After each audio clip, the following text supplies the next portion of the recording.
sama pimpinan partai politik. Lebih lengkap kita bahas bersama Direktur Eksekutif Parameter Politik Adi Prayitno. Mas Adi, bagaimana Anda membaca sikap dan juga hasil dari pertemuan antara Presiden Prabowo kemarin dengan sejumlah pimpinan partai politik? Mas Adi. Ya, saya kira ada dua hal. Pertama, tentu sepertinya Presiden, pemerintah itu butuh berdiskusi dengan pimpinan-pimpinan partai politik yang lolos ke parlemen untuk mencari solusi dan feedback. Kira-kira apa langkah terbaik untuk menghadapi situasi yang berkembang belakangan ini yang saya kira gejolaknya cukup luar biasa. Kalau kita mau jujur, sebenarnya salah satu trigger dari gejolak ini semua kan tidak terlepas dari kader-kader partai politik, khususnya yang ada di DPR.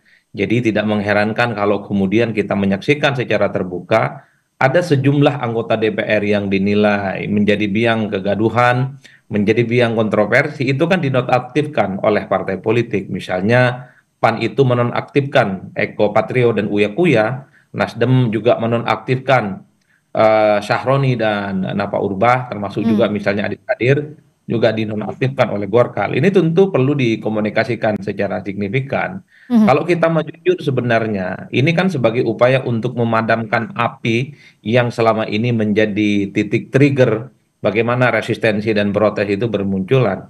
Jadi tentu Presiden itu berdiskusi dengan pimpinan partai sebagai solusi bagaimana ini bisa diantisipasi, yang salah satunya adalah menonaktifkan kader-kader partai yang nilai menjadi biang huru hara. Nah, yang kedua tentu kalau kita membaca statement dari Presiden, saya kira ini sudah menjadi sesuatu yang clear dan ini secara berangsur situasi kan semakin kondusif. Misalnya Presiden itu memerintahkan kepada aparat hukum, TNI dan polisi untuk menindak tegas para demonstran yang melakukan anarki, kemudian tindakan kekerasan, termasuk juga penjarahan. Penjarahan itu bukan hanya di rumah pribadi. Ya, setidaknya ada 7 poin yang disampaikan oleh Presiden Prabowo terkait dengan hasil pertemuan dan juga arahannya. Tapi Mas Adi, yang menarik adalah salah satunya kehadiran Ketua Umum Partai Politik Bu Mega seperti itu. Bagaimana Anda membaca Ketua Umum PDIP Megawati Soekarno Putri turut hadir di situ, bahkan juga berdiri tepat di samping Presiden?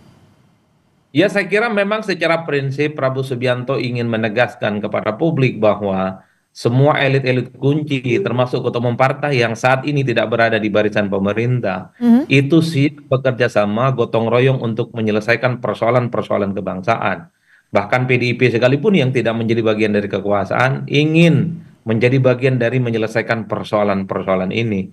Yang kedua, bagi saya secara prinsip Prabowo Subianto ingin kasih pesan bahwa PDIP yang saat ini berada di luar kekuasaan menjadi oposisi siap bekerja sama di tengah situasi kritis, di tengah situasi-situasi yang sedang bergejolak. Inilah yang saya kira sebagai pesan persatuan, sebagai pesan bagaimana konsolidasi elit-elit kunci di negara kita ini dijadikan sebagai sumber utama untuk mencari jalan keluar supaya krisis politik dan gejolak politik yang selama ini selesai itu bisa tuntas. Pesan politik terbesarnya adalah bagi siapapun yang mencoba untuk menciptakan kegaduhan, menciptakan kerusuhan dan instabilitas politik di negara ini, maka akan berhadapan dengan elit-elit kunci yang memiliki akar dan kekuatan politik yang cukup konsolidatif, baik akar-akar politik yang ada di parlemen ataupun akar-akar politik yang ada di basis massa. Karena apapun judulnya kita tahu partai politik ini adalah kader-kader mereka ada di parlemen, mulai dari DPR pusat, provinsi, kabupaten dan kota, dan partai juga punya jejaring dan kaki-kaki politik yang ada di grassroots. Jadi pesan konsolidasi dan kerjasama politik inilah ingin diberikan kepada pihak-pihak yang selama ini ingin membuat kegaduhan, ingin membuat huru hara, membuat instabilitas yang tidak terkendali. Baik, terima kasih Mas Adi Prayitno, Direktur Eksekutif Parameter Politik sudah berbagi perspektif di Kompas Petang sore ini. Terima kasih. Terima kasih, Cynthia.